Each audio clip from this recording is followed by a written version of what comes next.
Good evening, ladies and gentlemen. Trust we have had a great day so far.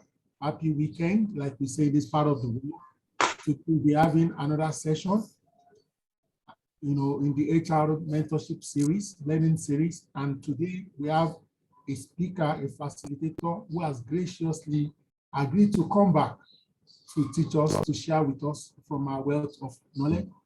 Her name is Rita Babalola. She is an HR specialist and she's a co-founder of Beacon Gates Limited. She's also one of the consistent members of HR Mentorship, where she responds regularly to questions, shares knowledge, and insight on the group. Today, she'll be speaking on career planning, how HR drives career development for employees. Please, let's pay rapt attention. Let's also remember to quickly invite others to join as the session is in full blare. Thank you so much, Madam Rita. Over to you. Okay, thank you, Mr. Wole. I really appreciate this opportunity, and thank you everyone for coming on board. I hope this is going to be a wonderful session for each and every one of us. Okay, so if you have at any point in time spoken about career, talk about career, I need to be to you. Can I start seeing definitions and online? Just drop in word two that you know about career. What is career itself? As HR personnel, what do we think career represents? Sometimes we use it randomly, we use it arbitrarily. We just feel, oh, it's career. Career is anything I want to do. So if you have any definition of career, can I just see some few responses in the chat room? Let me learn from you too. It's about learning. It's going to be interactive. So let's go now. Let me expose what a career is in terms of definition. Can you hear me? Am I audible? Can people hear me? We can hear you even though it's going. Yeah, so I need to see one definition. Yes, I want to see definition. As HR people, what do we tell people about career? Let's assume you meet somebody in an elevator and they ask you as an HR person, what is career?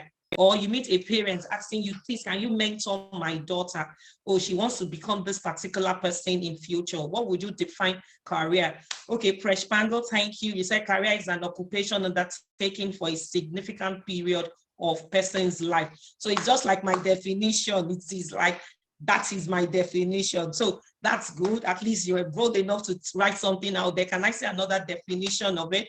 Can I see anyone just adding something on career? You have younger ones, you have people coming to meet you in church, whether in Moscow, until you are in HR. Please, can you, I don't know what career to choose. What is career itself? So this is why we're here today, coaching people on what career path to take, defining what career is. So if you ever had a job and you've done something, it doesn't mean that that is your career. You may have started out in professional world. You may have started in maybe customer service. I've seen graduates that will tell me they are receptionists. I remember a lady telling me then that I think she did chemical engineering. I met her at a reception and I was asking her that why did she do that? I said that was the only job that was available. Imagine that a chemical engineer being a receptionist. So would you call that a career for that person? No. So eventually we're able to fix her into HSC. And that was the line she told. So that is the career path she's taking. So career itself is an occupation undertaken for a significant period of time. It refers to the job that you take over a long time period. It can include multiple jobs that you want to have, but then the main thing there of career, it has a duration. There must be a time frame for it, because the time frame you have for it means that you are building your expertise. It means you are building your competencies around it. You build your knowledge, you build your skills, you build your ability. As an HR person, we're quite familiar with KSA. KSA simply means your knowledge, your skills, and your ability. So in having a career, you are referring to the actions you have taken throughout the working years of your life as it relates to what you want to be in future, as it relates to what you term as your means of income. That's why sometimes some people tell you I'm an investment banker, I cannot do anything. So for those kind of people, they build competencies around trading, they build competencies around financial advisory. So that is a career. So as HR personnel, you move from stage 1, professional stage 1 to 2, and then you're saying, oh, you're writing your professional exam. You are building competencies around it. So I'm sure most of us here are HR personnel. So when you're talking of career, you are talking about the paths. You are reviewing where you are now, and you're putting yourself in line for the future. What's your futuristic target towards your career? What's your futuristic target towards the people that you're working with? Because I tell people, in as much as you are an HR personnel, you're supposed to be a leader. You're supposed to be a mentor. People should look forward to your person. And why would they look forward to you? Is the knowledge you carry, is the power you carry. It is the wealth of knowledge that you carry. So in choosing a career, look at the things that you like most. So when you're talking about HR personnel, defining what people will want to in terms of career and driving it in an organization, that means the people you are leading, the people you are leading in the organization must look up to you that, oh, in terms of career build, I can come and meet Tokwe, I can come and meet Blessing or Noah. I can meet Tokwe how to say, oh, the career definition I want to chart for myself is this. And over a certain period, if I'm working in this line for the next 10 years, I must build competencies. Why do we know Oluyemi Adeosun? When you're talking about HR space, he has built a career. Why do we know TDA? Over the course of years, she has built a career. Why do we know Yemi Fashion? Over the course of years, you build competencies along the line. So that is what defines a career. Then you're talking about, So in terms of career, types of career paths that people normally have, you have those ones that are unrelated to the work you do. And that's because, like I used that example, I found this lady that read chemical engineering, true life story. And this person read chemical engineering and then is in reception. What would she be doing in reception? There's no correlation. So unrelated just in terms of the career path that you have sometimes. And then sometimes you have those ones that within one occupation, you are just advancing. And that's usually where you have in structured organization. What do you have? People following a job pattern. I'm an executive assistant. From executive assistant, I become an assistant banking officer. If I'm not an assistant banking officer, I become a banking officer, a deputy manager, an assistant manager, and then you build it along the line in the same organization, in the same field. So if you're in the industry, you're in insurance, you tend to build competencies along the line. And then the next one, you're talking about the same industry, but not the same occupation. You usually have that in like sales job. You have that where you have like in hospitality. People will move from being a housekeeper, they move to head of service, they move to head of food and beverages, and they move to a managerial level. But those are advances in career.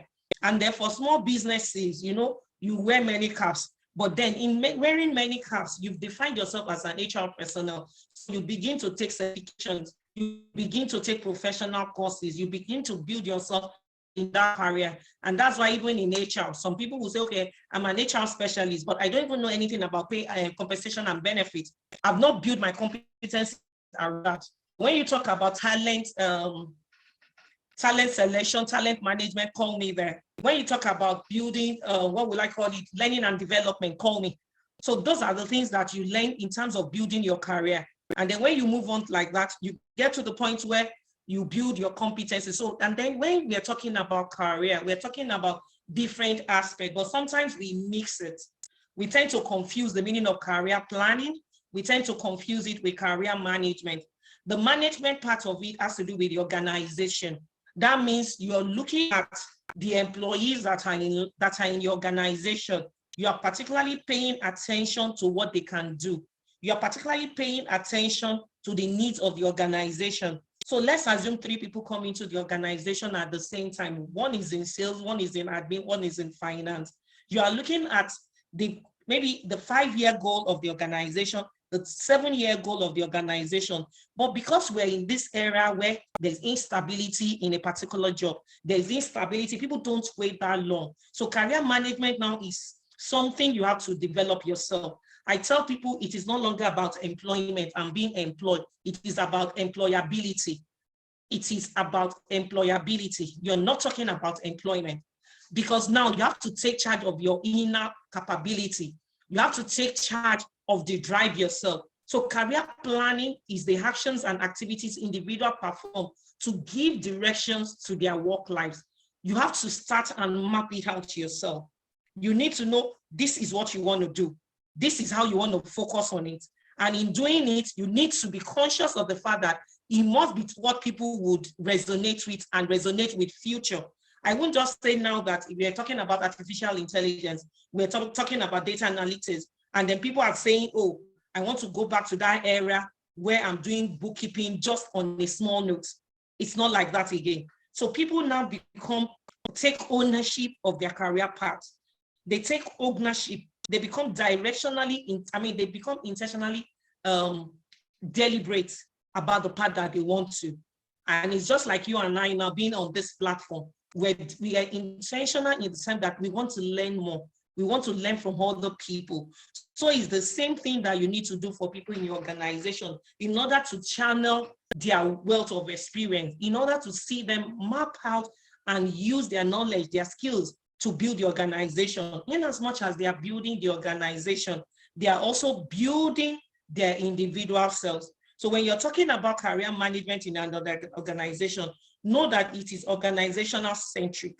It must be focused on the needs of the organization. In the next 2 years, we'll probably be introducing a product into the organization or a service.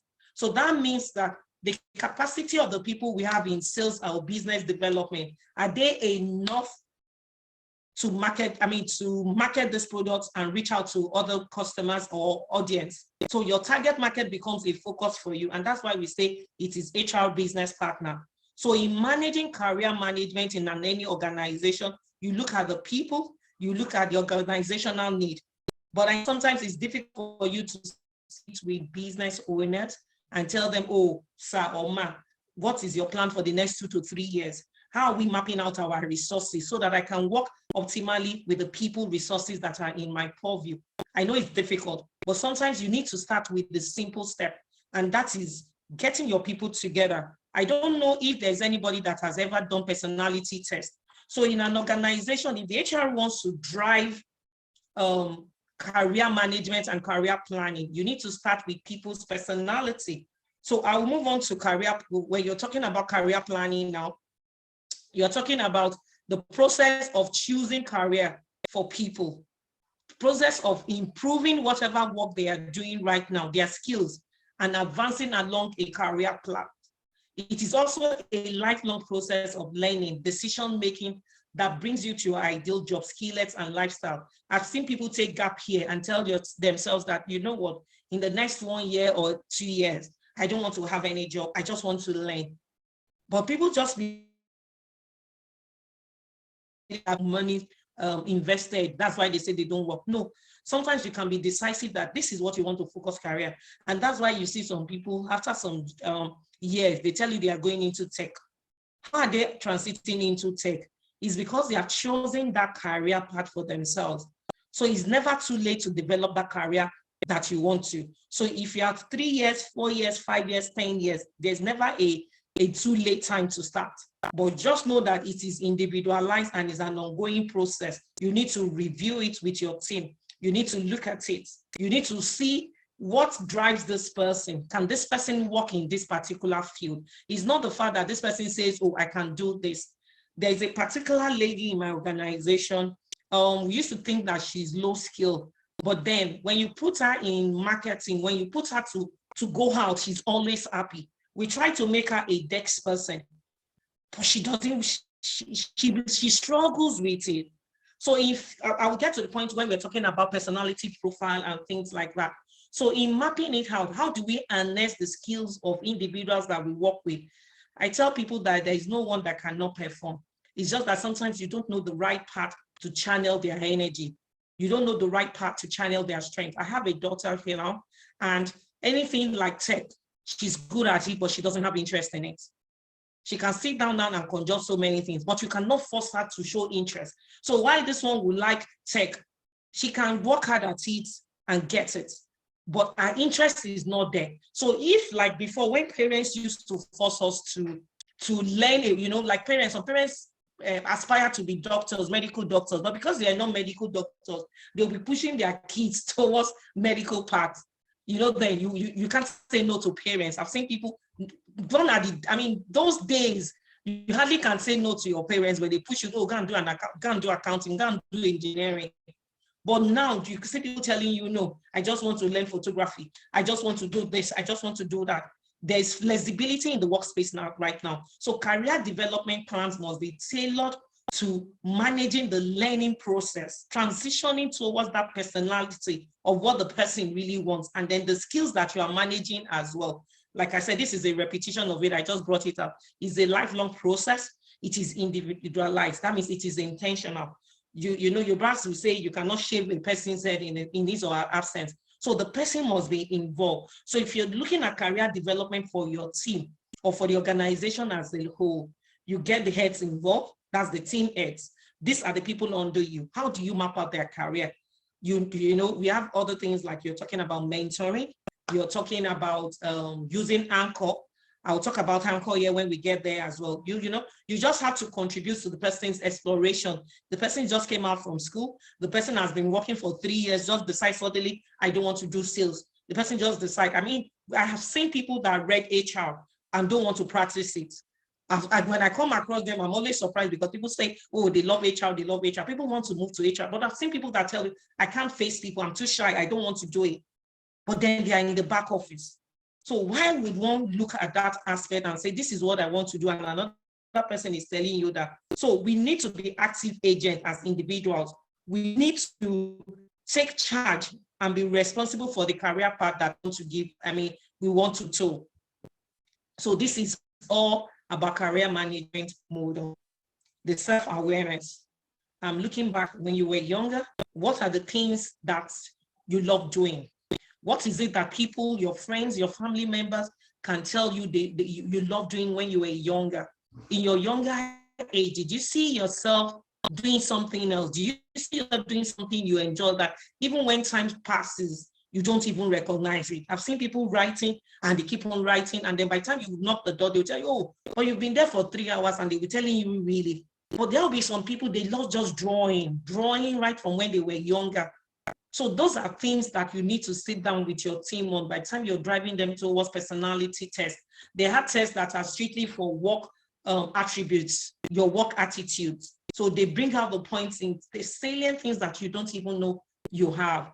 So career awareness is just the same thing. If I want to be a salesperson, if I want to be an HR person, if I want to be a lawyer, what are the things that I need? In terms of law, we have commercial law, we have aviation law. So you have those ones that are like, okay, they just want to, they call it dispute resolution. I think resolution and I think mediation and something, I can't remember. So people have to know about the career. And that's why I said it is individualized too. Then you set goals. How do you want to get there? Do I need to meet certain people? Do I need to join some association? Do I need to do some exams? Do I need to work in certain industries? I've seen people that will tell me that they cannot work elsewhere or in manufacturing. I've seen cost accountant, they will just tell you, I'm not a general accountant, don't call me an accountant, I'm a cost accountant. And when you're talking about cost, it has to do with production, manufacturing. Their core strength comes out where they are able to dissect the cost that is associated with production of items. So it's not everybody that says, oh, I am an accountant. Some accountants will tell you, I can only do something else, but I can't specifically do cost accounting. So that is the goal setting. How do I get there? Do I need to do ICANN? Do I need to do SCC? So these are the things that you need to look at. So if you have some people that are looking up to you in terms of career, coming to you as an HR, in terms of the organization, you need to focus on having them set goals periodically. You can set goals every six months. Sometimes I pair people up. I'm like, okay, you be this person accountability partner.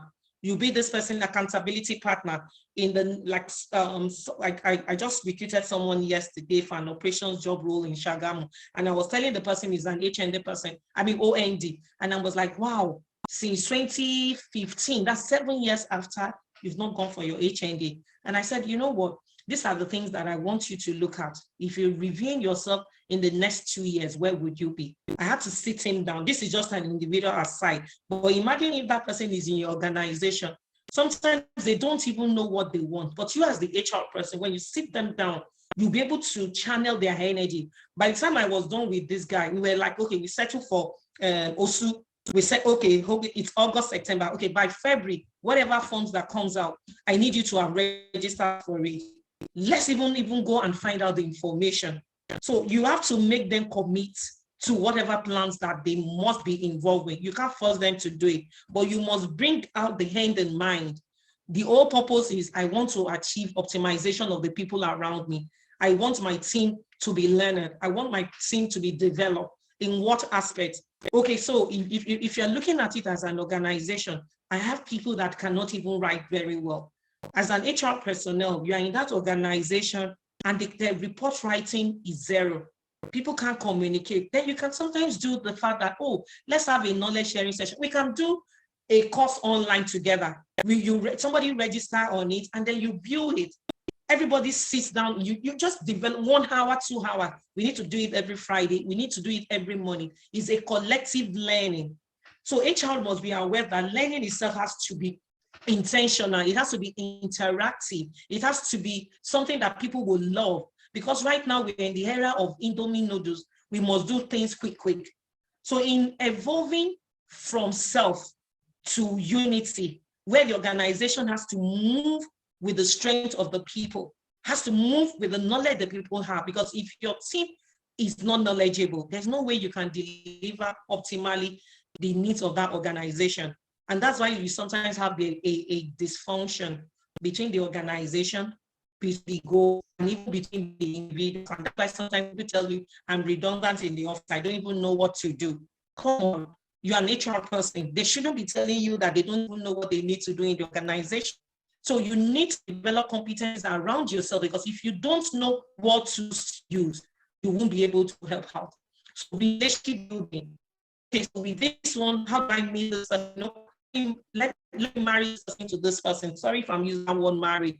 It's just like you're pairing them up, you're teaming them up with each other.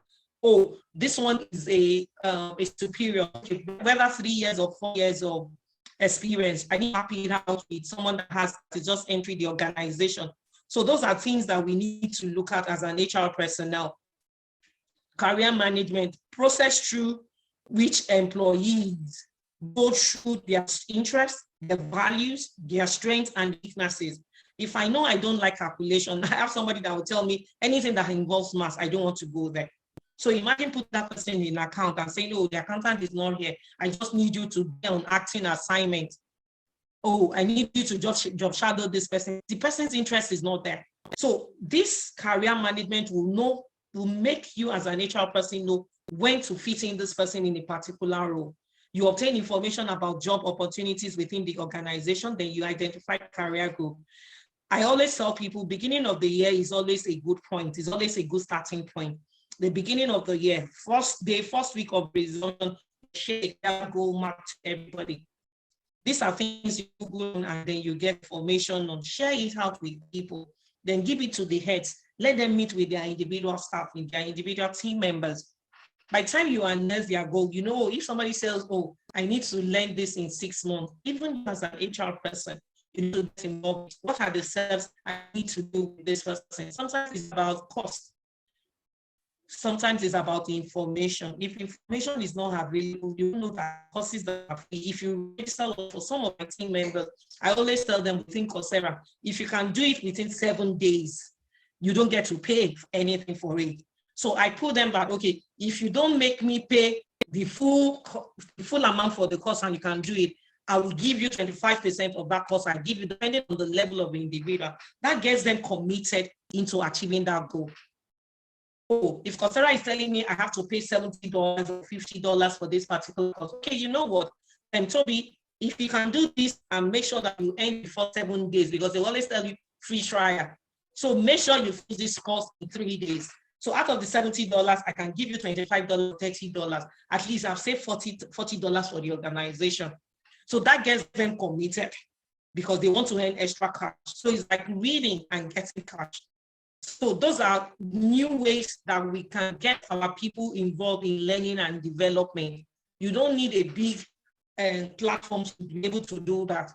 just a small step, establish action plans to achieve it, just like what I said. So how do I drive this among my organization? If I tell my boss right now, oh, Sir Omar, this is what I plan for learning development because I've done a career mapping for my team or for the organization. This is what we have, but I'm going to save costs. Excuse me. I'm going to save costs.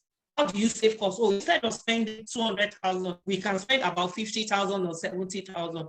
Those are things that you can like little shrugs that come into play everywhere.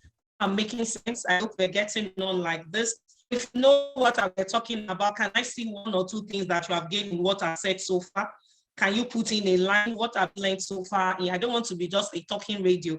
What have we learned? Because I can't even see what have we learned in here so far in terms of career, the individualized nature. What is it that you have picked up from this point that we've just said right now? What is it that you have said? You people just show me a line on the chat room, just drop it there. What is it about career that you have learned, that you have become aware that you didn't know before? So let's put it on now. Let's start dropping some stuff online. What is it that you have done? Let's share comment. Setting goals. Yes, Aaron, thank you. Setting goals for staff is the responsibility of the HR person. Get them committed to it. Get them get involved in it. So what else have we learned from it as HR personnel? I'm waiting for 2 more. I like the incentive on completing courses during trial period. Thank you, Mr. Yemi. So that's an highlight that we can get our book. You save costs doing that as an HR personnel. There's no need to say, oh, you have budgeted for training, but then you're able to save a certain percentage of the cost for the organization. Okay. On to this is new of work. This is new terminology for work. People just call employment, and I say it is no longer about employment, it is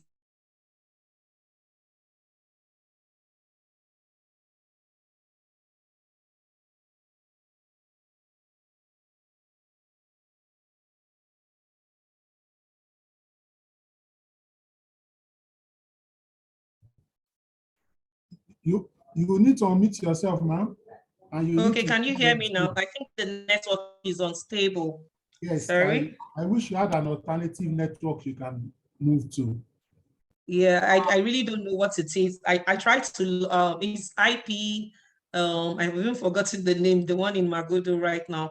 Okay, so I hope it's more stable. So we're talking about protean barrier. So when you traditional way of doing things before the okay, oh, it has gone out of sharing. Sorry.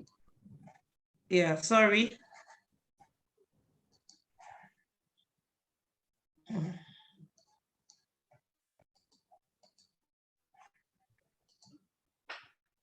While you have that, let me just read some of the comments as to what people have picked up so far. Awode says proper follow-up on helping employees follow their dream. Joe Vitex Limited says maximizing employees' individual personality tests. Blessing Onoa, having knowledge sharing sessions. Yusuf Lawal, the need to set goals on a regular basis. The screen is not yet showing. I don't know if you are sharing. The screen is not showing. Oh, sorry. I'm coming again. Let me just.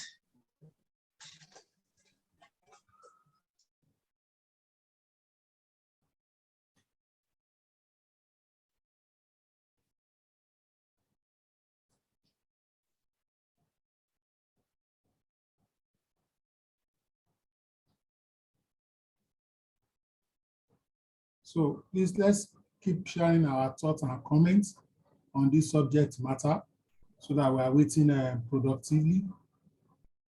Apologize for the hiccup. Don't worry, one day all of us will relocate to Canada, so everything will be seamless.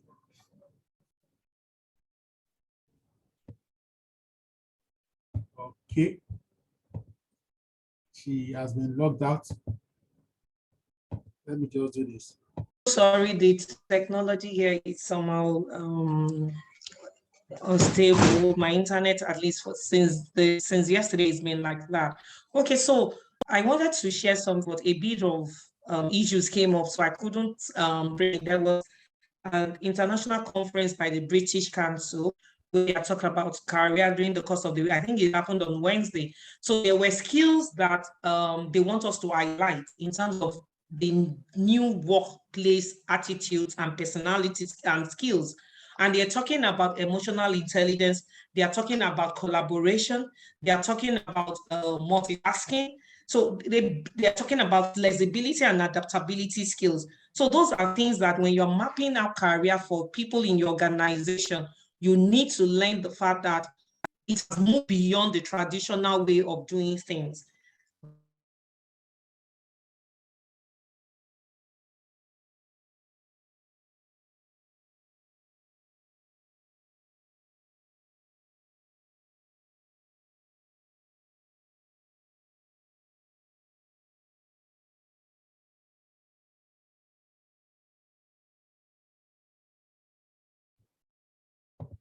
Okay. It appears our network has dealt us another blow, but we'll survive. We'll work around that. So she was talking about protean carriers, and it's a subject or a concept I particularly find interesting. You know, there are generally like two schools of thought or more, but let me just focus on two. There's a school of thought that says HR, and by extension, the organization, is responsible for the career growth of the employees. In other words, you will tell that management trainee, you will show them, you know, this career map, career ladder to say, oh, a management trainee, you can move from level 1 to level 2 to level 3 to level 4, 5, 6, 7, you know, till you become the managing director. And ideally, maybe you have between 12 months to 18 months or 12 months to 36 months to stay within a particular career role.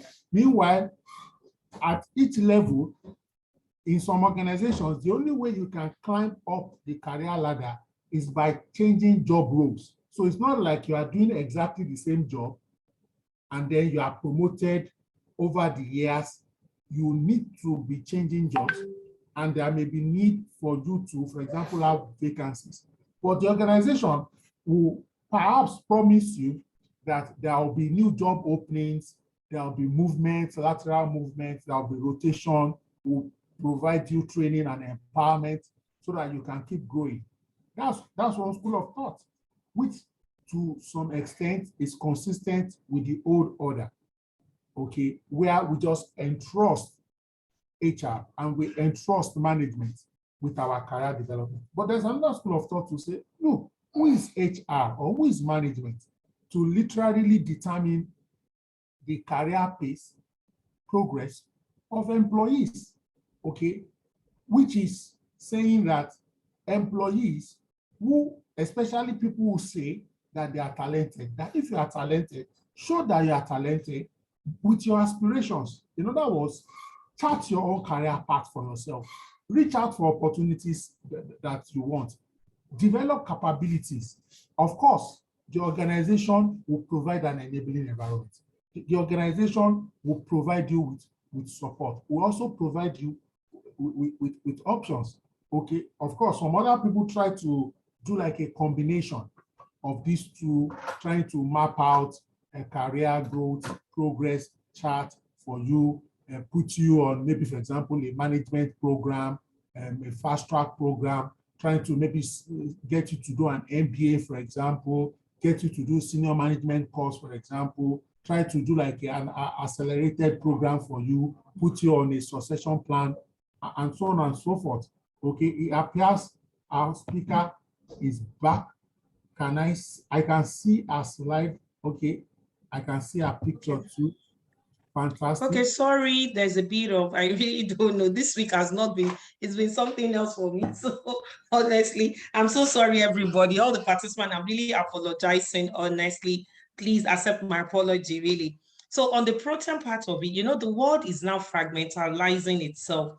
The complex work that we used to think, oh, employment is very, very hard. It's no longer hard, it's just very simple. So the bedrock of protean career as against the traditional one is self-directed. Some people tell you, I don't want to work in an atmosphere that they shout. I don't want to work in an atmosphere where the place is too loud. you just pursue what you want at your pace and at your time. I've seen people, they start a career and then 3 months down the line, they tell themselves the job is not for me. So how do they come about that? It's taking major responsibility for your career. It is also taking ownership for it. I've seen people tell themselves, oh, I'm in a technical field, but I don't want to work for this long. I want to learn competencies in a certain role. I go for sabbatical leave. We see that sabbatical leave happening more in the academic world. But then it's not only in the academic world. You see, that's why people tell you they are going for study leave. If you work in organization, they can give you 2 leaves. There are no organizations that will give you 2 years leave to do and do anything you want to. So people use it to build themselves. I'm praying for myself to be able to have 1 or 2 years to even go off. I don't want to do business. I just want to read. So it's getting to the point where you know that you have to take in interest in your own career. It's not about the next person. It's not about the organization alone. So it has to be self-directed. Your ultimate goal is for psychological satisfaction. Your ultimate goal is just like when you're talking about the Maslow's theory of need. The psychological, the safety, the one that has to do with self-esteem. So on which platform is your HR build? On which platform are the people in your organization build? So when I'm starting out my career stages, that's why I said it is intentional, it is individualized. So for an HR personnel, if you're talking about your team, you need to take each person as an individual. I've put some stages here where people are coming into your organization. You are seeing the exploration. I don't even know what I want to do. People usually start with that. I read biological sciences. I read chemical sciences. I read psychology. I read law. My parents forced me to do it. I don't even know what to do. They come to the exploration stage. They are free to meet around. They'll tell you, oh, I want to do sales. Oh, I want to do customer service. I see people, oh, customer service, but gone are the customer service of old where you just take phone, you call people. Customer service experience now has gone digitalized. So you see people coming in with various questions about their career. And if you have all these millennium Z, generation Z, and all those people in your organization, you know you have a lot to contend with. Some of them don't even know fully the impact of their decision. So you as the HR person, you are the one that people will look up to. So at the first stage of anybody's career is just the exploration stage. I don't know what I want. By necessity or need, I found myself in banking. Was that what I wanted? No. Some people will tell you, oh, they found themselves in an industry because there was no work. 5 years down the line, they are still there. I've seen people that will stay in a bank and be bank teller and be those ones that pays through the counter for 9 years. And because once you get in, if you don't have a mentor, if you don't have somebody pushing you, honestly, you forget yourself because you're earning money. And that is why when you're in this kind of platform, it is the ability to mix with people. We're all learning here. Nobody has an island in terms of knowledge. And then you're moving to the establishment stage. That is where one begins to search for the kind of job that they want to do. I've made a mistake in the exploration stage. Establishment stage means that I am correcting my path. Your establishment stage may be at the age of 30. Another person, the establishment stage may be 35, depending on the goal, depending on the circumstances, depending on the family background. So that is what you have. And then when you're coming to the mid-career, you know definitely you are getting to reach a plateau. At this point in time, you have developed a certain level of competency. It is expected. It is either you are doing a generalist role or you are doing a specialist role. At this level, you should be the king of the mountain. At this level, you should be the king of the mountain. The expertise resides with you. People should naturally defer to you. They should naturally have recourse to come to you for knowledge, for information, because at this point in time, you already have built that knowledge base that even sometimes you begin to monetize it privately. And that's why you have the side gigs coming in. People will tell you, oh, I work here, but I also have something for myself. So it is at this mid-career you have developed that competencies that you need to start looking at monetizing them. And then the late career stage, these are the ones that, oh, I have relaxed a bit, I've gotten down here, I don't need any new thing. What do I need? I just need to go at my pace, whether to go for more studies or whether, there's something we call the bell curve. At this point in time, I need to move to another phase in my career. But here, you don't have that competitiveness around you again. You don't want to even, because you've seen it all. You just want now stability. This is what I want. I just want to be played. I just want to. That's why sometimes some people stay in bank, they get to 50, 55 years, and they tell you they are resigning. They just want to do something for themselves. So they are no longer competing anything. They don't want to be challenged at that late stage again. So, but then they are the ones that will put people through in terms of mentoring relationship, in terms of, oh, don't do this. If you do this, you're on the wrong path. Oh, I'm trying to foresee the future. Or some people saw the future and told us that there will be computers. When I started work, we were like maybe 4 people sharing a computer. But I don't think there's any organization now, what it's salt, that will say they don't have computers in that organization. When we started, it was maybe 3 people, 4 people to 1 computer. But now it is given that when you're working in an organization, as part of the onboarding process, you have a computer to work with. And then the decline stage where one is constantly reminded of, I need to build stability. I need to have a nest. I need to know when I'm done, I'm done.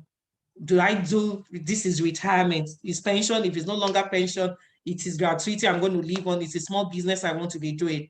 At this point, I need to be visiting my kids. I need to travel. I need to do so many things. So this is the end of your career. But at that part of career, it never ends. This is just the traditional way of looking at your career path. But there are pitfalls here, yes. And that's when you get to a certain level, you are not advancing. Oh, you feel from one stage to the other. But then there are people that are in their 30s that they have like 3 knowledge base of things that they can work on. You see somebody taking different roles, working in different organizations, working across the globe, doing remote work, freelancing, doing the traditional job, mixing everything together. So the future of work or the now of work has gone beyond where you have it in stages. I must stay 10 years in an organization. And I don't want you to forget this phrase that I use. At this point in time, it's no longer about it's no longer about, I've entered the job for 5 years. I have 10 years qualification. If you have 10 years qualification and it's not core, then that is 0 years. You work in some organization, you're just exposed to 3 years, and the kind of information at your tip of your finger is more than somebody that has 10 years. So for the traditional way of it, you look at the fact that it is driven by promotion. It's based on security and commitment. That's what I was saying. More collective and restrictive in focus. It's about the organization. I need to maintain stability. Let me just be earning my money. Let me just be collecting salary and building. I just need to build it. But right now, this has since changed. It is about flexibility. Who can pay for your skills? So as HR, number 1, conduct skill gap analysis. What do we mean by skill gap analysis? If you're doing appraisal, your yearly appraisal that you do, or your quarterly appraisal, or your biannual appraisal, look at the department as a whole. Speak to the head of teams. Okay, the target that you are meant to achieve over the course of your of 6 months, were you able to accomplish it? What are the challenges that we're doing? Sometimes we all feel that this change is at theory, but it actually depends on you and I making it work. I tell people, when you give up because you go to the CEO or you go to the MD, you go to the executive director, they say a no, and you're not able to convince to get an answer, then you're not an HR personnel. Because with most HR personnel, it should be a win-win situation. It should be about principle of getting results. So if you're an HR personnel and you're getting no from your boss because you want to introduce things, know when to pick your battles. But then you can also manage your boss effectively to get results that you want. And that means you have to study the personality of the person you're working with as an HR person.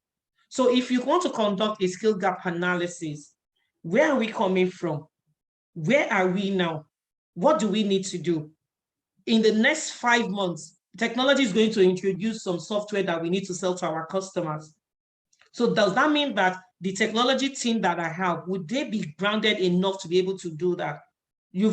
By the end of this year, November, December, now people are already doing strategy session in the organization.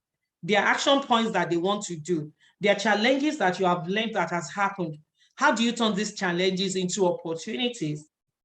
So when you meet with the heads, okay, everybody's itemizing this. Oh, they'll tell you, I need these people. I need people with this particular skills.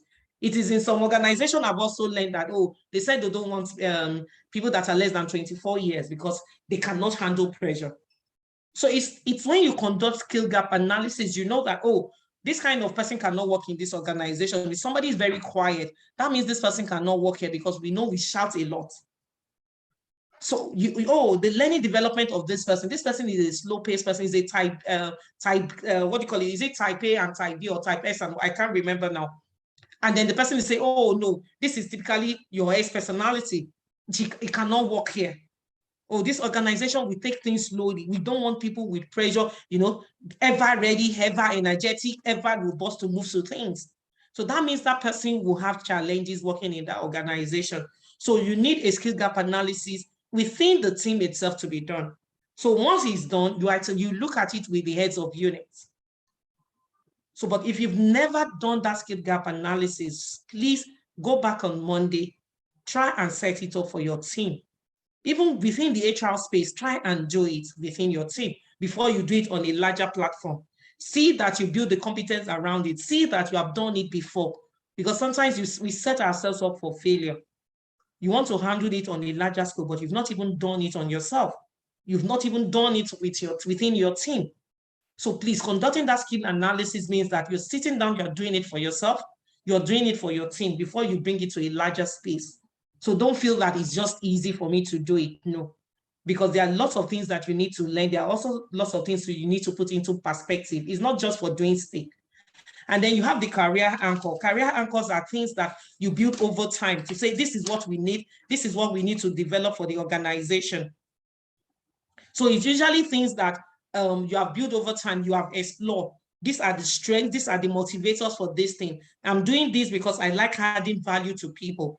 I'm doing this because I'm very good technologically. I mean, that is what I used some months ago for my organization. We're going to get there because I put some points in there for us to look at. And then organizing career planning workshops within the organization, career counseling. Sometimes you need to bring people in. The people are as knowledgeable as the number of people you bring in to share insight with your people. So it's not about, oh, you built friendship on this platform. There are some vocal people on that platform. I don't know them, but once I see them writing or answering to questions, I'm like thrilled that they have set out time for such things. Approach any one of them. Oh, my company wants to do this. Can you come up and just talk about this thing? That is the purpose of this platform. Ability for us to connect with one another. So don't do it alone. So organize career planning workshops. Get people to come there and talk to your team as well, if you can't do it alone. So even sometimes change the perspective. I've seen it when I bring people into the organization. People will tell, oh, this person said this. Because this person said this, I want to be like this person. So please, this is our focus as HR personnel. The career roadmap. I've just entered the organization. Call me. I'll be interested that my HR personnel call me as a management training person. Oh, what do you want to do in the next 2 years? What do you have envisaged for your career? It's a two-way thing. You're thinking about the organization, because once that person comes into your organization and the person feels that, oh, somebody is quite interested in what I want to do in 1 year, 2 years time, by the time you sit that person down, even that person, the retention strategies that you have, you retain that person. Ability to attract and retain personnel is also key for you as an HR personnel. So designing career roadmap for people is one key thing. Then the personality skill audits as well. So in doing audit with the person, it's just like you're also doing like a bit of career mapping. Then action plan. If we have agreed on this as an HR personnel, it's not just about casting the goals. It's about the doing. Verb is a doing word. You need to do it. You need to also push them. But when you can't push yourself, you can't push other people. So you need to practicalize it yourself and then be able to do a staff audit, a career audit with your team. Please start with yourself first and then start with your team. This is simply about the career mapping, skills and strength. What are they good at? What is their value system? What interests this person? What interests the head of unit? So that when you plan like this and they see that you are getting involved in their career mapping, they have a thing or two for the organization. You are getting their hearts committed to the organization. You're also getting their hands committed to working in that organization. So like I was using one analogy that, oh, there's a person in my office now that we know, we used to push her to the desk. But once she stands up, she wants to make presentations, she wants to go out. That's when we saw our strength that it is in marketing. So there'll be people like that in your organization. They are tired of, they want people to get interested in them, in what they want to do. So it's your responsibility as the HR person. And this is just something, know yourself, make plans, but be flexible about it. Be open-minded about career. Be open-minded about career shift. Pay attention to news. Pay attention to news that drop in either on LinkedIn, on platform. Belong to platform association where you get to network. Don't be like me about 4 years ago or 5 years ago, where I was isolated. I just stayed on my lane. Maintain your lane. Maintain your lane will not help you in this period where people are flexible about careers and knowledge. Be a lifelong learner. Foster this in your workplace. As an HR person, I've seen people that during the course of working with them, they traveled overseas, they're making presentations, they'll send me text of their presentation. They'll send me text about their presentation. They send me video. Oh, that man, you push me to make presentation. So those are things that people get committed to. And some people have gone on to be like speaker based on what you have done for them.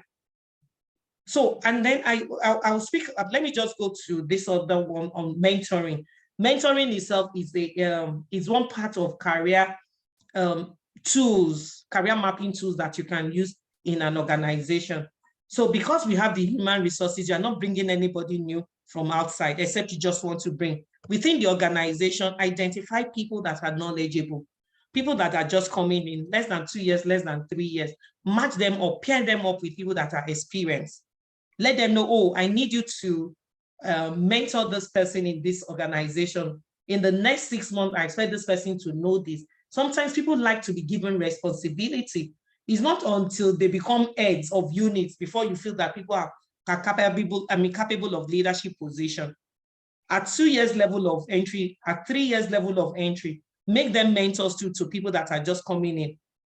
At 5 years, they should be, even if they are not team heads, they should be mentoring people in the organization. And it doesn't have to be within the department. Make it a cross-functional job role. Make it a mentoring across locations, if it's possible, across departments. While at the bank, as far back as 2009, GCP introduced Feladuro to us. And then when he left, this bank decided as a tool to have a mentoring and a mentoring group within the system. So they asked for volunteers, and people volunteer. I volunteered. That was the first time I heard about mentoring. So it can actually be done. It is cost effective because people sometimes have challenges at work, and when they open up to you, you're able to direct their energy to positive things. You're able to make them meet. So as HR personnel, there's the tool before you in mapping out career. I want to do a transfer. I don't want to work in this unit because I've stayed here for 6 years. As an HR personnel, people will come to you. Transfer them if there's vacancy in other positions. It's not all the time you bring people from outside. Job rotation is a tool you can also use in mapping out people. I'm tired of doing sales. Let me even have an opportunity of doing something in admin. Let me have a chance of doing something in the project or operations department. So these are effective tools that we can use. And when you send people on acting assignment, job shadowing, sometimes the ability that that never materialize or never be revealed before becomes more revealed. Then next time when there is a need in the organization, because Nike was moved to job shadow this person has left the organization, but Nike job shadowed this person for 3 months or 4 months. Nike already has an idea of this job responsibility. But once you don't move people around and you just introduce it, it's just a 12-man organization. Things can be done in a 12-man team. It doesn't have to be we have to be 100, we have to be 50 because we can manage career. No. Push people to move around within your organization, even temporarily. Let them learn what the other people are doing. So sometimes it is functional learning. They know and appreciate what that department is doing. And sometimes when people resign suddenly, you already have somebody covering up that position. So like I said, career mapping, career planning depends on the people the person that is on the seat. So as an HR personnel, these are your tools to use. You're also moving them to certification. If you're an HR personnel, oh, I expect you, boss, I expect you, Kenechukwu. After 6 months, I expect you to do CIPM in May. I expect you to do ICANN in May. What are the things you need? You are pushing them towards certification. That's career planning. Oh, before the end of the year, we need to introduce this. If you have certification, oh, I can get my boss to pay 20% or 30% of your certification just to encourage others. Sometimes it's not really about the cost, but because we've never proposed it as an HR personnel, we believe the answer will be no. Most organizations want their organization to be a learning platform, and it's HR that will enable it. It's the HR personnel that is on seat that will enable it. But you have to be creative on what you are introducing in the organization. I know things are difficult. It's just those things that, oh, this woman is just talking things like this because he thinks it's easy. I've worked with the most difficult person that people ask me, how did you turn this person around? Always learn to know the personality of the person you're working with. Everybody has a weak point. You know, when we always say, I know the mumu button of this person, you must always know something as an HR person. That is why we're here. People study, people management, emotional intelligence, emotional management of people's emotion, becoming self-aware. You're on the path of self-discovery. So if you're really on that path of turning things around, you can do it. So transfer people randomly sometimes to build their competency. Don't make them sit in this department. Sometimes I call my people, I'm just like, oh, Toby, you've been in this role for long. Are you sure you still want to do this? Are you sure? Oh, let me move you for 3. Get there. Even though there is no plan to move them, or you don't have to, that will make you also have an insight into what they want as career goal.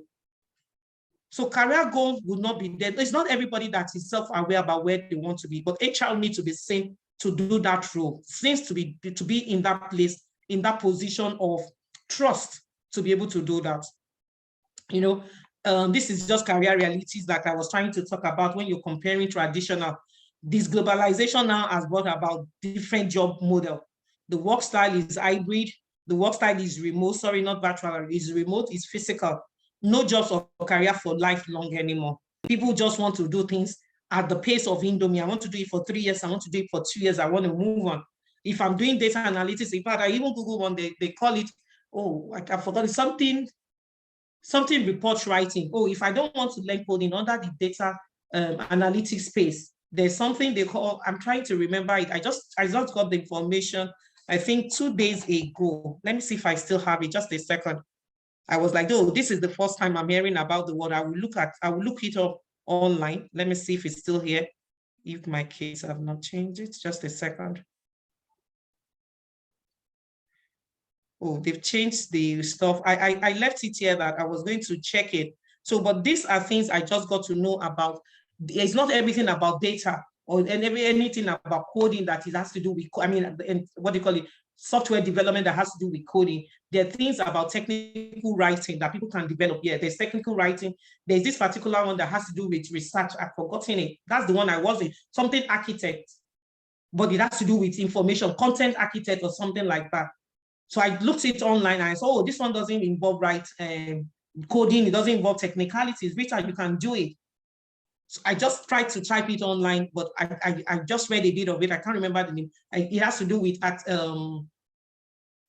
something that has to do with architects. But okay, content architects. You can check it up. I just got to hear that particular. I never knew there was a job role like that. But if I can write content, if I can write stories, then it's a field I want to even check it out. I want to check it. So this is what I'm saying, that the pace of work has moved beyond, I'm just holding on to HR. HR with what? It's about being employable. It is no longer about your employment. Because in the next 2 months, 3 months, 1 year, who says HR will be what we are doing right now? What other things can you have to read? An industrial workplace being replaced with protean workplace. Individual must assume responsibility for the management of their job, of their own career. So we need to know that we need to have that consciousness in our mind. Change has come and change will take everybody along. So except you don't want to move with the change, you stay regremented in one. So this is the career anchor I was talking about, and that has to do with understanding people's paths. I'll take it on maybe for 5-7 minutes, and then we'll go to the question and answer part of it. So it's an understanding of what makes you tick at the workplace, what you find important, and how you are motivated to achieve the goals that are set before you. So career anchor must be, it is hinged on 8 parameters. These 8 things are the things that you look at. If you want to use this method, it's one of the simplest methods of mapping out career goals for people. It was developed by a consultant, Edward Shing or something, and it's centered on, for each individual, there's something we hold and cherish as something that we cannot do without in terms of work personality. There are 8 of these things. You have the technical competencies, you have the technical and functional competencies, you have the general managerial competencies, you have the entrepreneurial, it's there, I will explain it. But they are focused on the orientation that people like to do certain job roles. People like to gravitate towards certain job roles. How come they gravitate towards it? So online, you can check it out. This is a series of questions, about 40. It's usually easy to get people to do it in groups.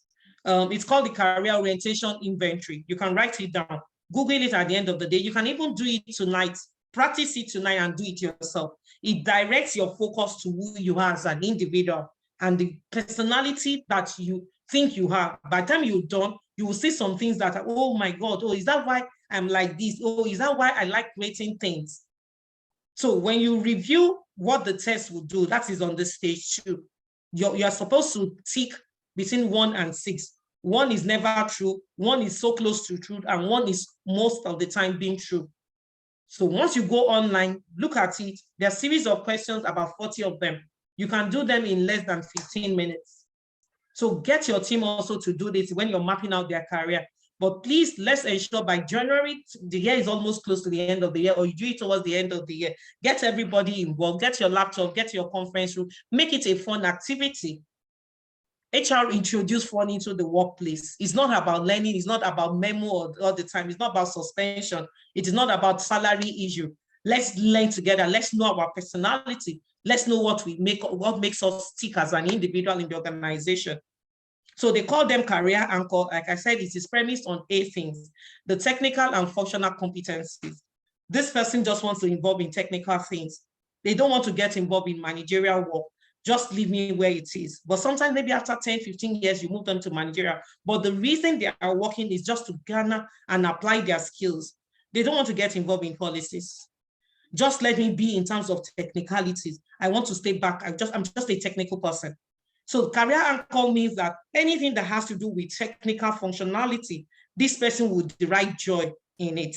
Their sense of identity is in the technical prowess of whatever they are doing. Artificial intelligence, I'm doing engineering, I don't want to do anything outside it, just leave me there. And for general managerial competencies, even 2 years, people that have entered with 2 years level of experience, you see them talking as leaders, you see people gravitating towards them. It's already showing them that this person's like a high sense of direction, managing and inspiring people. Those are things that will appeal to this person. So when there is a project in the organization, these are people you push forward to be able to do those projects effectively, managing the resources at hand. Okay, so the entrepreneurial creativity in people. There are some people, you will know them from day one, they've joined the organization. It's more about the entrepreneur. They want to take risks. They want the world to know they were the one that created this. They were the one that brought this idea on. And they are just there to learn. 4 years, 5 years after that, we see them leaving the organization. They've learned, they've gained what it is. You may see them, that's why some people say, let me put a non-compete form in my offer letter. They are more comfortable taking risks. They work hand in hand with the technical or functional people. And then the autonomy, just leave me. Define what you want as a boss. You have hired me, just leave me. Don't come near me again. Don't micromanage me. If you micromanage me, I give you bad results. If you don't micromanage me, I give you fantastic results. They just want to work with flexibility. Give me instruction. In less than 5 minutes, you get your results. Those are people with that autonomous independence in them. So when you have that and you want to go and combine it with technical and functional capability, they don't want to do anything IT. They don't even want to get involved in anything mathematical. So when you have jobs and things like that, you are forcing that person to work. It is going to cause a destabilization to the person. And then that's when you say, oh, this person is not performing. 6 months, you say, oh, needs improvement. You should do this. You should do this. 6 months down the line again, it's still the same result you have. So in terms of career anchor, you are pushing people to do what their major strengths are. And then the ones that they need improvement are things you work on. You don't put much focus on it. You don't push them to where they want to use their weakest strengths to work. You rather push them to where their strongest point of stability, strength of character is. And then you have security or stability. Just leave me anywhere. I'll stay with this organization to the end. I don't want to be looking for career anywhere. I just want something like a long-term effect. Or Pearl, I've been praying to work with ABC Nigeria Limited. Once I enter like this, except they say, Rita, go and tender your resignation. There are people like that. They are not seeking opportunities to move from one to the other. So those are people that you can build stability around. Those are people you can build loyalty around. So if you're an HR person and you also map that career that you're going to stay long in this organization, those are people that will support you because their own is long-term. They don't want to be bosses. They just want to work with the organization. Once the salary is stable, once the job is producing, when there's product to be produced, they are comfortable. And then with some people, it's about lifestyle. I can't work in any organization. I can't work in any department. I want to be a salesperson. Put me in anywhere, I cannot function. Because in sales, I am getting bonuses and commission that maintains or fuels my lifestyle. And my lifestyle says I must have some things that are good. My anchor is attracted to my work-life balance. If my work-life balance says I cannot do anything past 10 o'clock, these people just don't go there. So those are career anchors.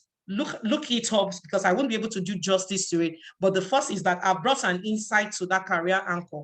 It tells you about your personality, your workplace value, and what you think you can work at in terms of your career. And then the service dedication. You see people that, oh, I want to just run a non-profit organization. Once the job, I've seen someone I've interviewed, a Muslim, he was the best person for the accounting job role. By the time he heard that the organization is related or affiliated to a pooling, a game betting organization, he said no, he cannot do anything against his faith. He didn't accept the offer letter. So imagine if he has accepted the offer letter, he has gotten in and has learned that, oh, they're associated with a pool betting or a game betting something, he would have resigned. But here and there before he left it. So with those kind of people, the service to a cause, my God and my faith is it. There are some people, they don't want to make profit. That's why you have all this non-interest banking, the Islamic banking, whatever. I don't want interest. Allah has said we should not take interest on any money we lend out. So those ones are dedication. Oh, I want to save lives. I want to have something like an app that is geared towards saving life. Come and donate blood online, donate whatever. They don't want profit. They just want to service people's humanity. And then the challenging one, oh, I must solve all the problems in this world. Just give me to, you see people tell you they are strategic consultant. They work with organizations that are moribund. That is, they've collapsed. They want to turn it around. They want people to know that, oh, this is the career path that they have found for themselves. Oh, this company is dead. Oh, but I can buy into it. I know how to do it. I can work around it. You see them here. Oh, I have been involved in investment. This is it. You see those ones. There must be a challenge at any point in time. If the work is not challenging, they cannot be motivated to work.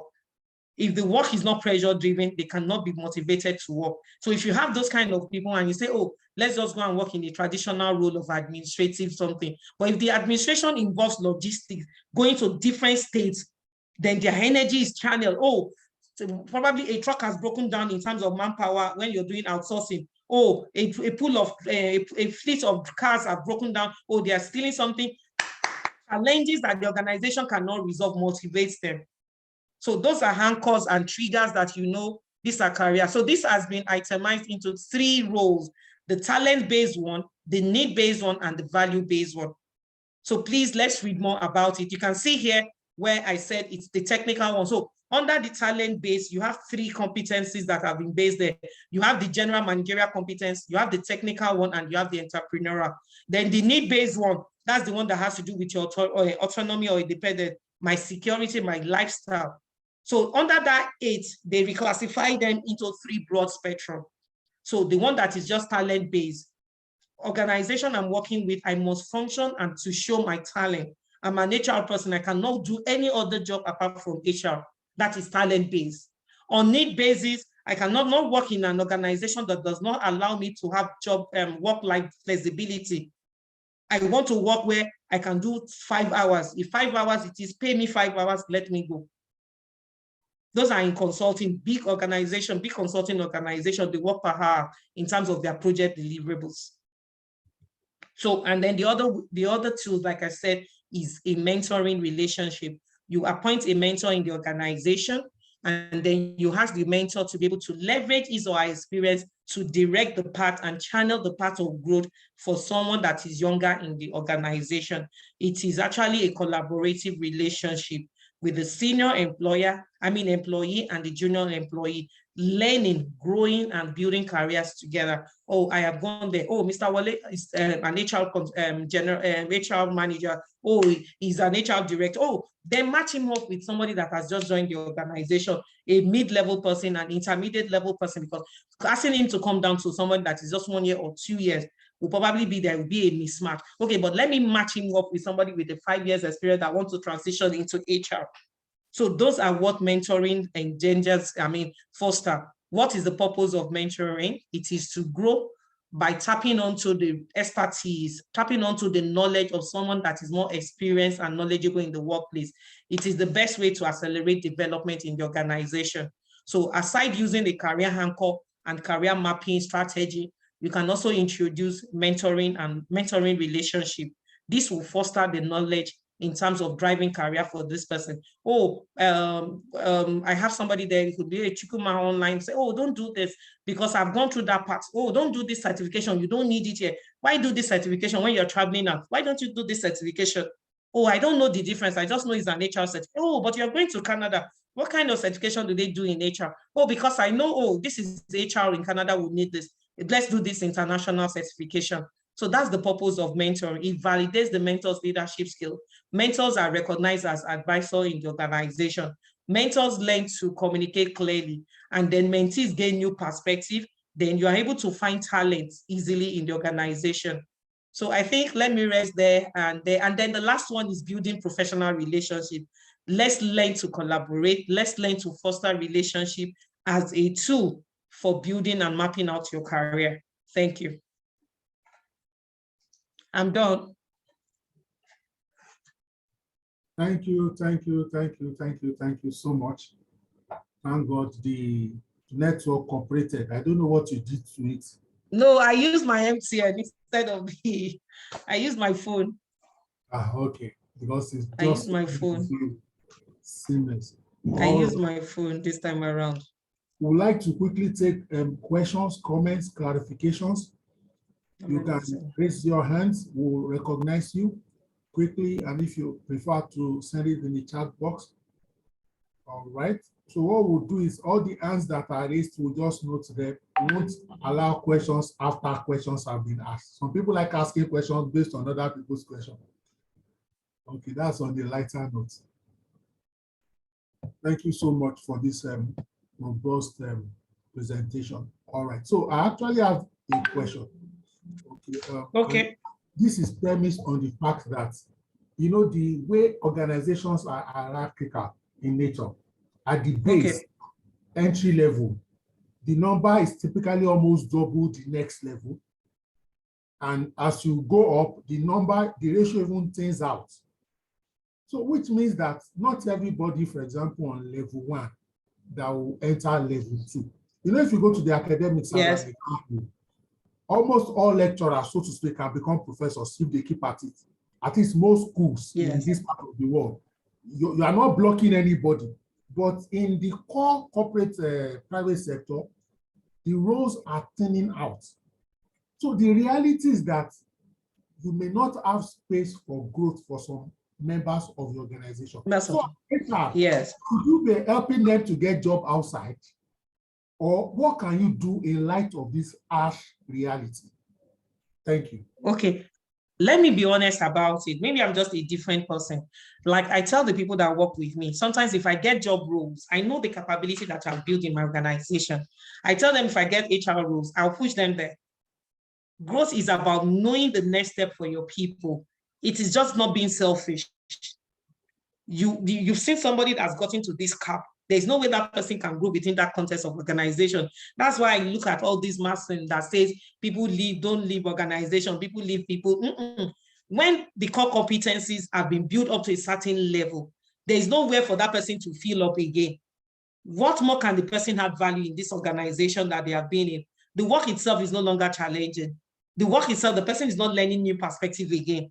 So at this point in time, you push them out. People find it very hard to do, but it's the next, it's honestly the next great thing to do, because what it means is that you're building a legacy on that person's future. Oh, you know, I saw this thing, Nike, I think you can do it. Can you go to this place and go for the interview there? It doesn't mean that, so, because I tell people that, so does it mean that there's only one person that is as fantastic to work with in that organization? Because if you're an HR person and a great leader, that means there's a talent pool. That means there's somebody that needs to rise up to this Nike that you have taken away. So in an organization, that's what also happens in bank. If you know bank very well, as you are moving up, it's getting thinner. Not everybody can be ED. You can only have maybe 3 or 4 EDs. So are you saying when people get to that level, why do people live there? Just look at the way people live in banks. It's the same thing in any organization. But because in smaller organization, we take it at, oh, I don't want this person to leave. His staff attrition rate is high. No. But when the core competencies get to the point where this person is learning, and you're an HR person and something, I mean, you see something that this person, it's going to help this person to grow. I think it's only right for you to push the person forward in the next level. The next growth for that person is no longer in that organization, sir. It is outside the organization. We have to be truthful to that. Okay, let me go to the next question before I call Adekoya. I thought only me be asked, because only me I get question back full of questions for you, madam. So I will call Adekoya, but let me quickly ask my second question, because I had queued up question 2 before Adekoya's was raised. Now, the thing now is that, imagine, I'm almost forgetting my question though. Adekoya, what did you do to me? You are making me forget my question. Can you remember my question? Adekoya that raised her hand. Some people, they are Joseph, they can ask questions. Your role is hanging. Okay, let me take Adekoya so that I can remember my question. Okay, I think I need to ask him or her to unmute. You've been enabled. Sorry for allowing you forget your message, your question. Good evening. Good evening. Okay, yes, good evening, Rita. Thank you for the presentation. So you said something about inviting your staff, maybe by the time they stay up to 1 year in the organization, helping them to also rediscover themselves, asking them, okay, what is your plan in the next 1 year, 2 years? Okay, for instance, in my organization, it's a hospital. So there's a particular staff, like I usually do that, I call them and I ask them, okay, what's the plan? Do you have plans of going back to school? Because some of them just feel, okay, they can't go back to school or achieve 1 or 2 certifications. So we have a policy.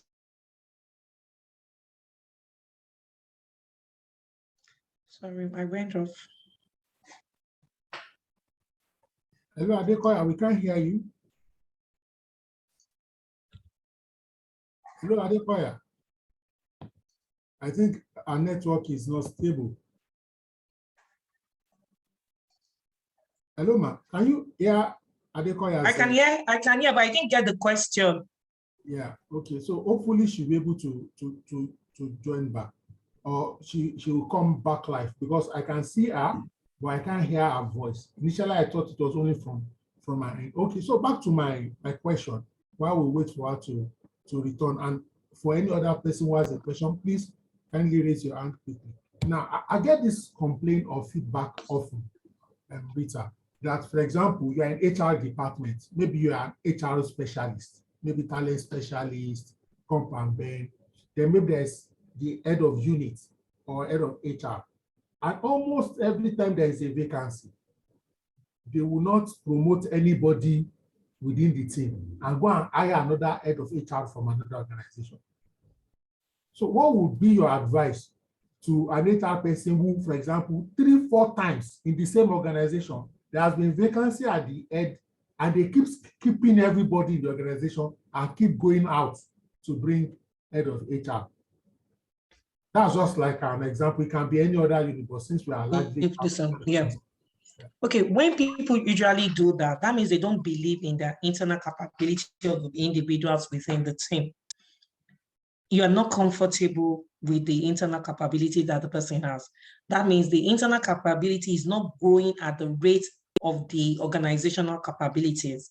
The organization has done a diagnostic assessment of the personality that they have in the organization. They don't have faith in the people around them. So it's simply telling that individual that, you know what, this place you can never have it, except you keep on waiting. And then that means that, oh, maybe there are things that this person also needs to check about himself or herself. How long ago did you build your skills? How long ago did you do self-improvement on yourself? How long ago was your last certification? How long ago did you even develop yourself outside the core competence of what you're doing? As an HR person who says you cannot know accounting for non-finance executive, as an HR person who says you cannot know anything about report writing or report rendition, who says you cannot know about data processing as an HR person, if I can see other attributes or other competencies around this person, then you'll be shocked that this person will be considered. So some of us sometimes forget ourselves in our job role. I worked in the bank for like how many years? More than 13 years. And we used to make fun of ourselves that, oh, we were so comfortable in the bank that we did not develop ourselves. We thought banking was the was the best thing to happen to us. It was until I left banking that I started seeing that, oh, I thought being in the banks were enjoying salaries. I started doing interview for an oil and gas, and I started seeing what people were earning. I started telling my friends in the bank that, you guys sat down there for long. We just felt that, oh, we're in this bank, that is the end of our careers. We want to grow it to GM. But it's not everybody that will grow to be GM in a bank. How many GMs can you have in a bank? You move from that organization, you move to another place. It's the same thing all over. So if you look at yourself, you work in a smaller company, the HR department is just 3. Except the HR person leaves, you will always be under that person. You cannot be over that person. And if the person says 10 years is what I want to use in this role, you will always be an assistant. But if you get an HR space outside that says, oh, I want head of HR something, 6 years experience, and you spend like 5 years, why don't you apply for that job role? So sometimes we limit ourselves with what we feel that, oh, this is what I'm supposed to do in this organization, and we forget ourselves in it. So if a company is bypassing you all the time, also do a personal audit check of yourself. Do a personal assessment of yourself in terms of your learning experience. What new things have you added since joining the organization? If they are at meetings, do they even see you? Do they see such creative knowledge or insight coming from you? Some people spend 6 years and then you're asking them at a meeting, they've never spoken, and you call yourself an HR person. You are shy, you cannot talk. Some people say, I don't want to say nonsense. I tell them, get a book. What you want to say. Honestly, when I started talking at management meeting, I'll get my jotter, with marketing. I will write some things down. So if we get to any meeting that they want to talk, it's not for me to talk. I will stand up, what I have written, because I won't forget it. I will read it from the book. You build your confidence from it. It's not wrong to say you want to read from somewhere. Oh, it may be during the course of the presentation, I was jotting down things. Can I read it? Stand up and read it. Feel that you are shy. Or sometimes English language is the problem of some people. They don't want to talk about bad tenses. Quiet and keep quiet with their destiny. That's the truth. Some people, they spend so long, they don't want to talk. They just want to stay there. Oh, I don't like people seeing me. I'm a back person. I don't like people to notice me. If they don't notice you, they cannot notice you anywhere. So I think that's the mistake we make as individuals when we stay long in organization. We don't have new perspectives. We don't have new learning experience. We don't have because sometimes when you mix with people, you have knowledge. Residual knowledge comes easy to you when you're talking at management meeting. So get to management meeting, start talking. So if they're going out, honestly, that person is not participating in any managerial thing. He or she has not added any new perspectives to that organization. So people will naturally listen to people that can add value. Thank you so much. I think Oluwakemi Adekoya is back. Yeah, sorry, my network went bad. I'm sorry. So I was asking about a policy that I know happens in some companies, commitment not to resign. because she spoke about encouraging staff to discover themselves and, go back to school. So that particular staff, the management engaged her and said they were going to pay 50% of her fees, and she will not resign with the organization. Of course, the certificate still goes to her so that she can actually man that department as the HOD, and she refused. She came in as business, she studied business administration, but I discovered that she had more talent in that pharmacy department, and she loved doing it. So I encouraged her. So she said, wouldn't want to sign any contract with the organization, so she will pay her fees by herself. So in that situation, do you just leave her? And because she's not actually qualified to handle that role, so as a human resource person, do you now employ someone that is qualified to handle that role, or you just let her be, go to her school and pay her school fees? But you see, when the regulatory body comes in, they shouldn't find her there. In that situation, what should I do? Because I'm still trying to wrap it around my head. Then now I have another question. Number 2 question is, she said something about rotating personnel to understand what really happens in the organization, not just being stereotyped, just sitting in that particular spot and being comfortable. So there's another personnel, we had to rotate her because we discovered she was not even doing well in that department. So we had to rotate her to another department just to see if she can actually, perform. And she wrote a letter to the HR and said, with due respect, this was not what she was employed as.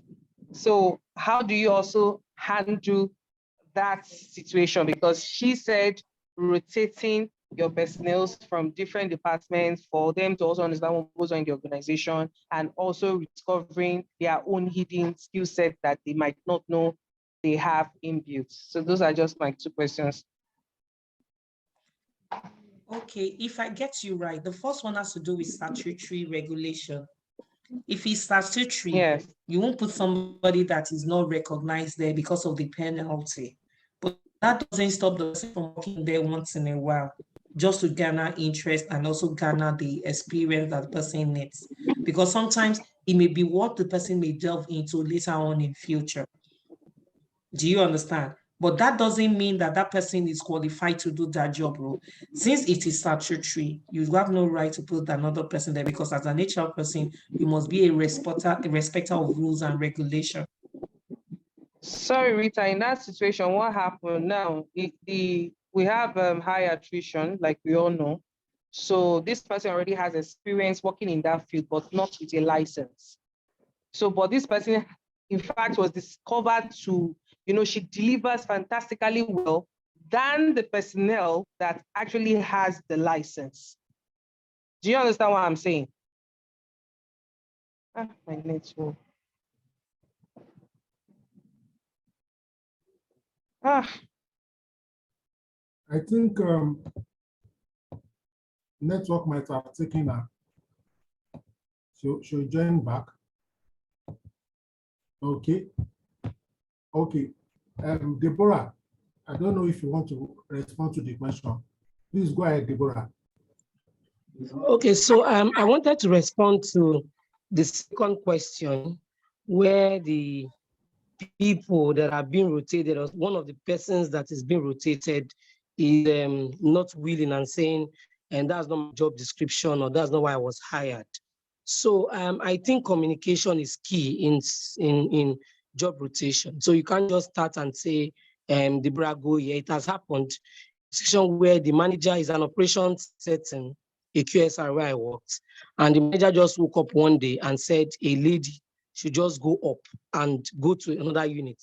The lady felt, what is this? This is not what you hired, I'm not going. And asked the other lady to come downstairs.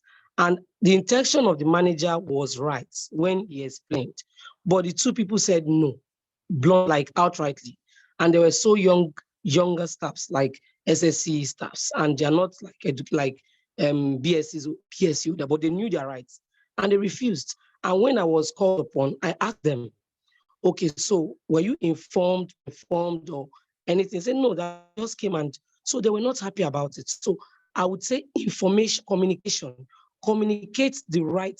In fact, at the end of the day, when I spoke to these two people, they were able to see reasons why they needed to move. Like, oh, okay. But the manager just came and anything. So if you communicated to these people, like a group of people or staff meeting, this is what we are going to do, and these are the reasons for your good, in fact, and they would see reasons that, oh, these people are trying to broaden my knowledge, they are trying to help me in this particular job that I am, so I don't become 1 year working, 1 year experience and 20 years working here. So I will use this time to learn another thing. So they would yield. But in a situation whereby you do not communicate, they may be like, no. And at the end of the day, they might be disgruntled, even if you force them to go. So communication, I think, would be key. Thank you. Thank you so much, Deborah. Oluchi, I don't know if you are responding to a question or asking a question. Both is welcome. Okay. Good evening, everyone. Is an addition to what Deborah has said. I think, yes, she talked about rotation, moving someone. If that is a company policy, I think they should have that discussion during recruitment. Have that discussion with the candidates coming in, the future employees coming in. We have a rotation policy in our organization. Would that be a challenge for you when you come in?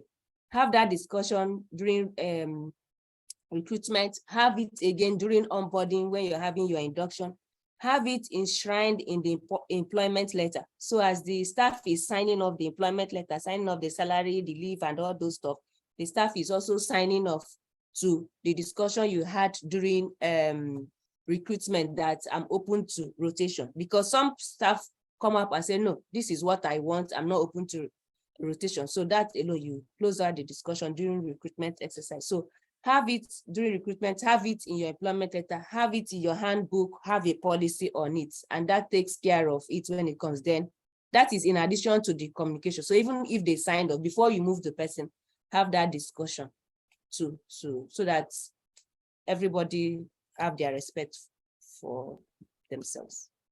Thank you. Thank you so much for that brilliant contribution, Oluchi. All right. So just to add one more thing, with respect to the first question that was speaking about a lady that they were planning to send for further studies and sort of maybe bond, get her to be committed and work with the organization for some number of years. And of course, and she didn't seem favorably disposed. One thing is that you cannot force an employee into an agreement. It has to be mutual. What you can do is to show the benefits and advantages and communicate it.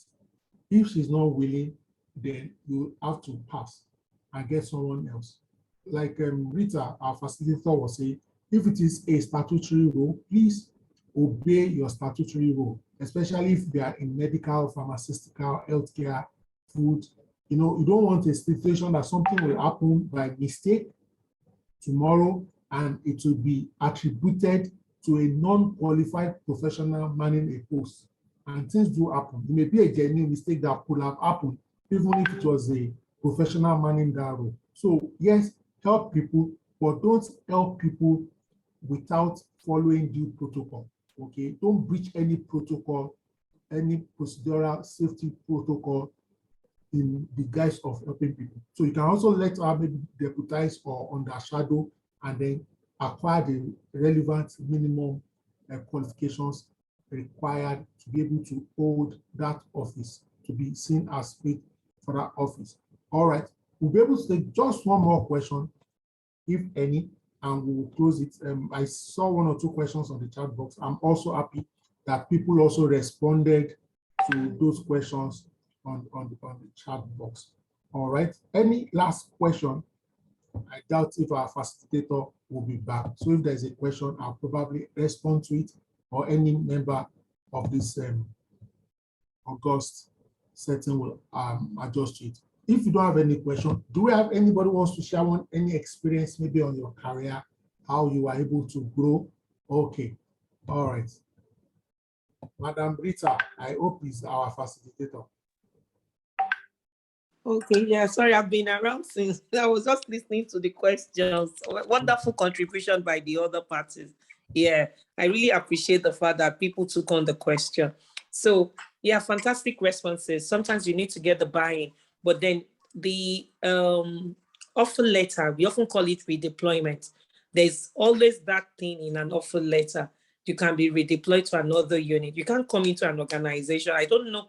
Most of the offer letter templates I've seen, there's always redeployment there. So I don't know, in your organization, do you have offer letter? Do you have this redeployment?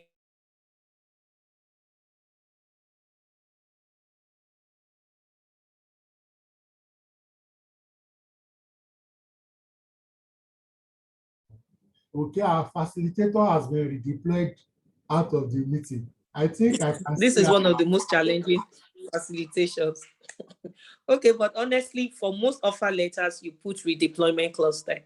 For most offer letters, I've not seen an offer letter that doesn't have redeployment. You can come in there, you need to 2 years, 3 years, they move you to another department. It's a learning experience. So people say, oh, I'm an HR professional. I've seen people move to HR space. They were never HR personnel in the first 6, 7 years, 8 years of their career. And then they come into HR. You put them there because there was vacancy, and they do a fantastic job. They now start doing certification to have the backing as in the professionalism or the competencies certified. So I don't always tell people, don't tell me you're an HR personnel, you cannot move to another department. You have it as a career, but it's also good for you to go to other places to see how these things are. Sometimes you get to a level, it is not only about just building your core competencies in one. People have moved around, go around. They always tell you, oh, they started from this department, they started from this. HR found them, they found themselves in HR. Sometimes, I mean, long we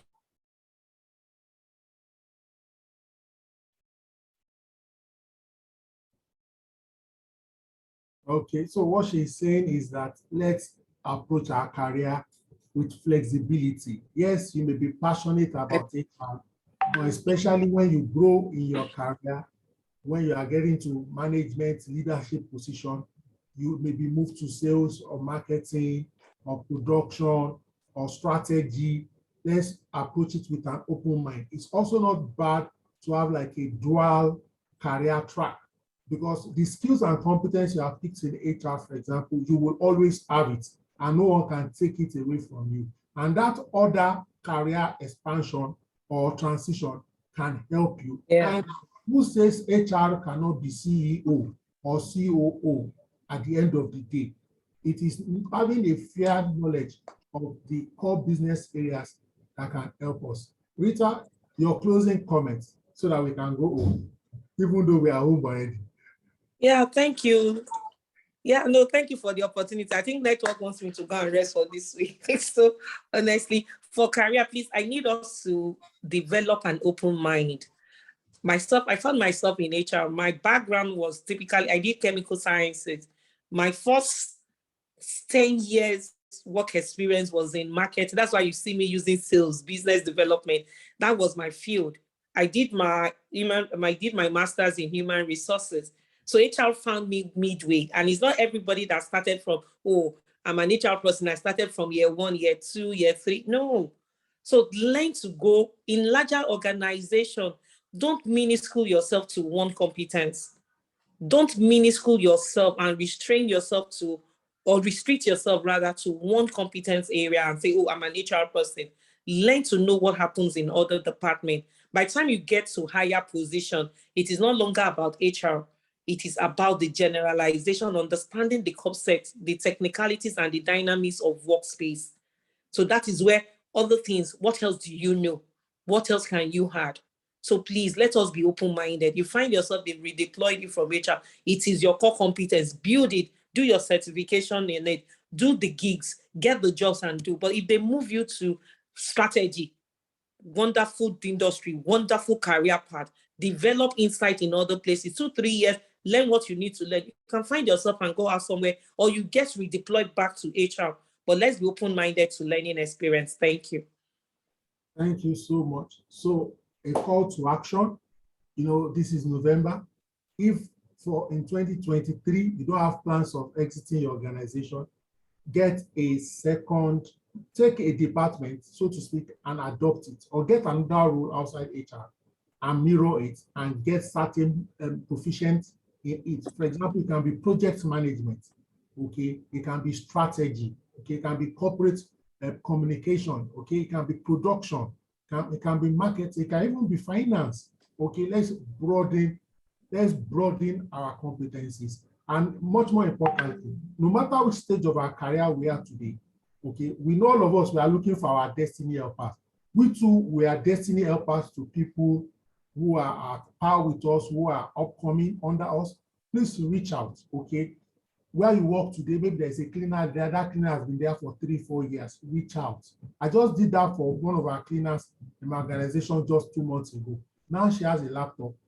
Half of the day when she's not cleaning, she's doing data entry now. And I can see the joy and the transformation on her face that now maybe this, I think they use computer for office.